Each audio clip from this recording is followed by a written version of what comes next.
Good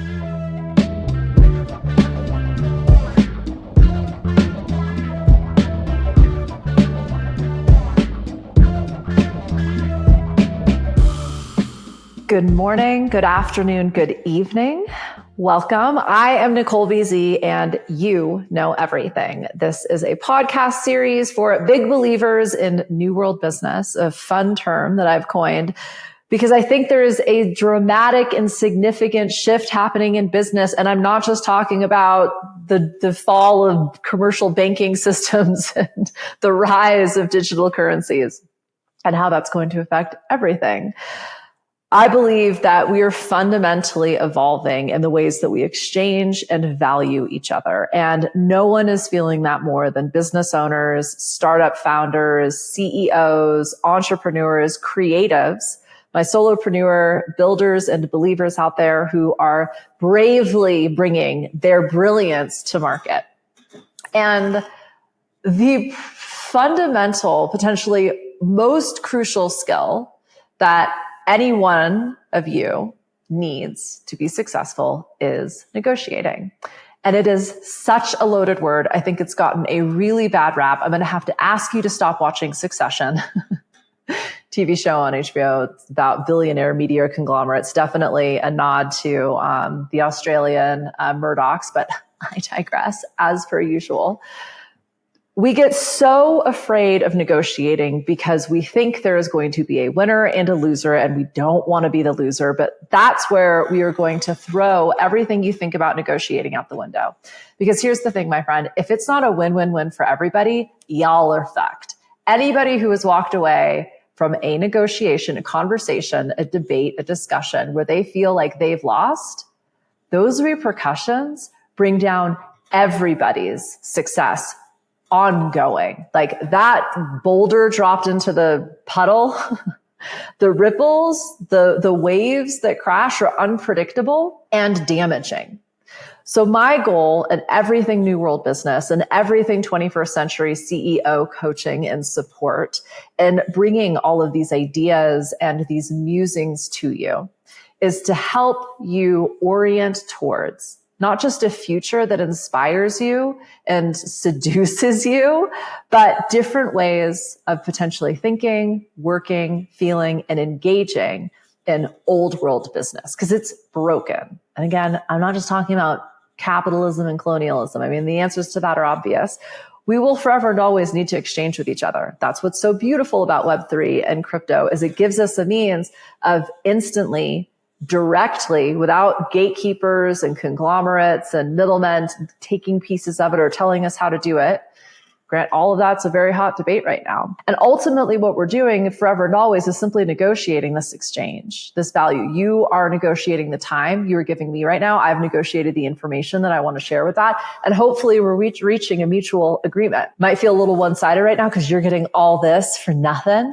But I know that's going to pay off in dividends. Just kidding. I love doing this. If you've ever spent any time with me, the talking is real. If there's one thing I'm known for, it's telling people something they might not already know and never knew they needed to. So let's talk about how to make every negotiation a win. The first step is just recognizing it is not going to be a lose.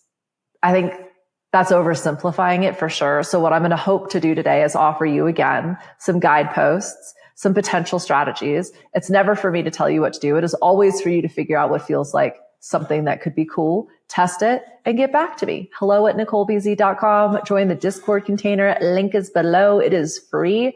But let's commiserate. Let's connect. Let's ideate and keep this discussion going. I get why negotiating is intimidating. Oh, there's another thing I wanted to share with you, actually. I created a Building Better Boundaries for People Pleasers.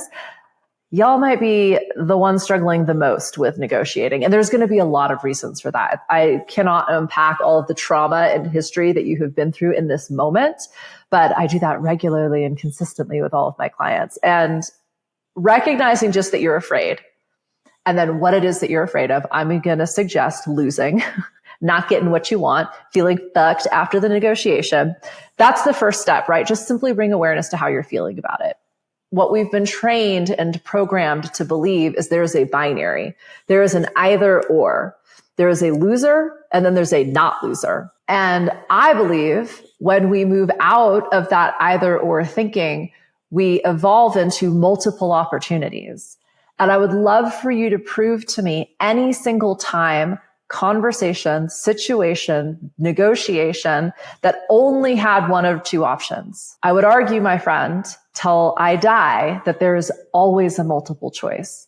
And if we cannot see it in this moment, it's simply because we're getting way too emotional. We have no awareness around where we're at.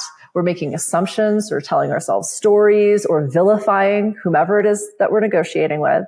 And we need to remind ourselves there are always multiple choice options here. That immediately gets us to at least an energetic perspective and mindset where we can start exploring what that looks like. So this brings me to the second criterion. It's understanding values. I talk about values all of the time because they make my experience so much simpler. If you want a certain budgetary value, let's say you want $10 for my time, and I want $1,000 for my time, we're at an impasse. That could look like an either or. Absolutely. You're not willing to invest in my, I don't want to say perceived value, because ultimately you don't perceive me as being that valuable, or maybe whatever. It's getting a little complicated. Because it's never that black and white, right or wrong, good or bad, yes or no. It's nuanced forever and always. And I think that's when we move into this new world business building, we're recognizing there isn't one right way, no one way. And in fact, there will always be multiple choice options. So we test, we iterate, we improve, and we test again. If you want the best outcomes that actually surprise all participants in this negotiation, we'd firstly need to understand what is most important to us. What do we really want out of this? This is what constructive relationship building is. Some of the hardest conversations I have had in my professional career were not only the best, most pivotal moments of my life and of my success, but I am now diehard, loyal, supportive, and contributive to those individuals, even though they've said the gnarliest things I've ever heard about myself, about my business, about my circumstance, right? Just because it is uncomfortable doesn't make it bad. And ultimately, what we shared was a confidence in doing better. And that sometimes recognizes that's not what's happening right now. If one party walks away victorious and the other feels like a loser, especially in business, this will influence everything following. One of my clients was in a negotiation with a service provider, and they were so afraid of the service provider talking shit about them. They had a reputation for it, that they were willing to continue engaging with this individual at their own expense, at their own, and not just expense in terms of dollar amounts, but their business was suffering, their team was suffering, their clients were suffering, right? So then the question doesn't become, how do we continue martyring ourselves in order for this other person to feel like they're winning? We have to ask ourselves, how can we create multiple choice options here where there is a win-win-win? And that step, in order to get from martyrdom to widespread and wide felt success, we have to believe that's a possibility. So this is where active listening and empathy is really important. And I think that, again, in old world business, business isn't personal and feelings shouldn't matter and don't bring your life into the negotiation. I just simply don't think that's how the human experience works. And of course, we are going to get heated. And we are going to say things we might not mean. And we are going to become combative when we feel like something that's really important to us is unavailable. And we've used that tactic many, many times to get what we want. People use force. They use physical, I don't want to say violence, but there are many, many ways that we have habitually and systemically tried to get our way. And guess what? It's not working. Otherwise, we'd all be living in a utopia. So the only thing I'm ever asking and reiterating is try something different and keep trying until it works. I think we all are in agreement here that old world business isn't working anymore. So are you willing to try something different? Rapport in a negotiation means a harmonious relationship or connection between people.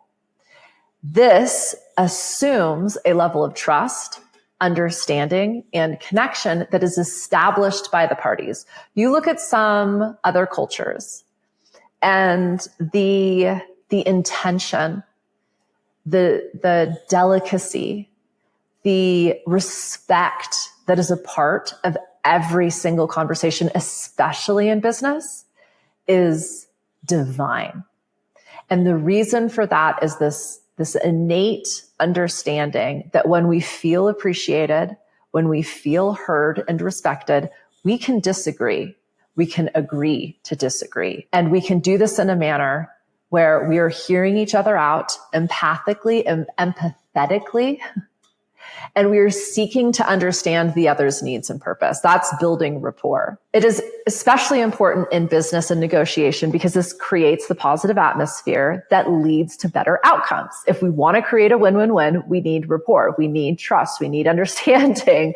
And that isn't something that just happens. There needs to be the intention and purpose of creating that. Oftentimes in negotiation, actually, let me rephrase, every time, no negotiation happens in one conversation. Lots of work has been done leading up to that. When I am in my property development negotiations, when I am in my investment negotiations, when I am in my business partnership negotiations, when I am negotiating with my staff and employees, the first thing I always try to figure out is, what is the motivation for this conversation? Why are you having this conversation? What do you want to get out of it? The amount of times I've asked an agent or another leader, what's the motivation? And they're like, what do you mean? How can you possibly hire someone or motivate somebody to work for you or realize some type of a value exchange without understanding what's in it for them? Like, what's their motivation? I can't create a good deal if I don't know why you're selling, if I don't know why you want out, if I don't know why you're saying yes. So with that, we can improve our communication. And obviously it's through communication that a negotiation even occurs. So personally, I like to think of a negotiation as a discussion because, and I think if there's one thing I would like you to take away from this, if you don't feel like you're winning, you hit pause. I learned this from my Eastern European father, but when he's negotiating like price on an item, if he, gosh, watching him negotiate with artists breaks my heart. But, when he goes into a shop and he wants to buy something, he always negotiates for it. And one of his techniques is he walks out. And we all experience that as like, oh my God, it's so final, but it's because he knows it's not. And what he's saying is, hey, we haven't reached an agreement that I feel good about. I'm out. And he'll go and think about it. He has his own, I have no idea what's going on in that man's head. It's insane, but that's his process. You have permission to do that too, my friend. If at any point you feel like it's not going in the direction that you want it to go, you're uncomfortable, you need some time to get your thoughts together, you want to do some research, you need to take a beat, it's getting really emotional, you're getting really emotional, hit pause. If we can't create the win-win-win, nobody plays. That's it. So with that, let's get into some actual strategies and tactics you can use in a negotiation, in a discussion, knowing if, firstly, you're really uncomfortable by it, you're intimidated by it, label those emotions, right? And then secondly, if it gets out of control, if you start to shut down, if you notice a fight, flight, fawn, or freeze response, take a beat. And you can even let them know, hey, my goal with this is we all walk away feeling like we've gained something here. If at any point I lose sight of that, I might hit pause on this. We might need to have another discussion around this. Someone might propose a negotiation with you. You might get a supervising manager or a business partner or a personal relationship saying, hey, I need to talk to you. And you can again, make your boundaries known. Okay. What is it that you're looking for? What's this conversation about? Oh, it's a really big deal. I want to do this in person. Okay. Please be aware if I get overwhelmed at any point, or I feel like I am losing track of the whole point of this, I might need to step away. So I'm just respecting my own boundaries and doing my best to upskill my negotiation technique. So this is from Chris Voss. Never split the difference. I always want to call it leave nothing on the table. I don't know why. I go through this with everybody because when we were first, a lot of us are very, very mental. we've been programmed and trained to be very, very mental our entire lives, and not just our lives, but our caretakers' lives, our community's lives, our culture's lives. So we immediately go to intellectualizing everything. And that's cool. It took me years to recognize, like, people would say, how are you feeling? And I'd be like, well, I've been talking a lot. My voice is a little sore. I have a lot that I need to get done. So I'm feeling a busy. No, that's not, those aren't feelings. That's describing a situation. Now I can tell you acutely what is happening in my body. It's like a second awareness. I don't even know how to describe it. But that took me a minute. So tactical empathy is an incredibly powerful technique to use, especially if you're dealing with an old world business participant, a normie, a muggle, right? Someone who has yet to really understand their emotional experience, their emotional body, that kind of mind-heart connection, right? They're bringing their head to a heart party, as Jessa Reed would like to say. So with tactical empathy, we're exploring a very simple way to build rapport. We're asking questions, we're identifying the emotions in the room, but we're also not making assumptions. So tactical empathy is 3 very, very simple steps. You literally word for word repeat what was just shared. You want to sell this property for $1.8 million. My sense is this development has been sitting in your portfolio as a loss and a liability for the last 3 years, because I walk past it every day and it hasn't sold. And you had a target number that in mind. But I'm curious if you feel confident that this property still represents that amount of value. I read into the situation, and because I'm feeling some doubt, some uncertainty that is being masked with force and aggression. I stay silent after that. So you repeat what they say. You're asking 1.85. But the reality is this property hasn't sold in years. It is a blight on your balance sheet, and you're being a little aggressive right now. Perhaps you're making up for the fact that you're not going to get the number you had in mind. 2 things are going to happen. 1, they're going to disagree with you. And they're going to tell you something you didn't already know. The thing about them disagreeing with you is that then makes them think they're in control. That's what that energy, that force, aggressive, binary energy is all about: control. You've now given them control. But when you give somebody control, who's really in control? Ooh, right? So the other thing that'll happen is they agree with you. You're in control in either instance. Now you're guiding the conversation. You have just taken ownership of this discussion. You're going to learn something they don't already know.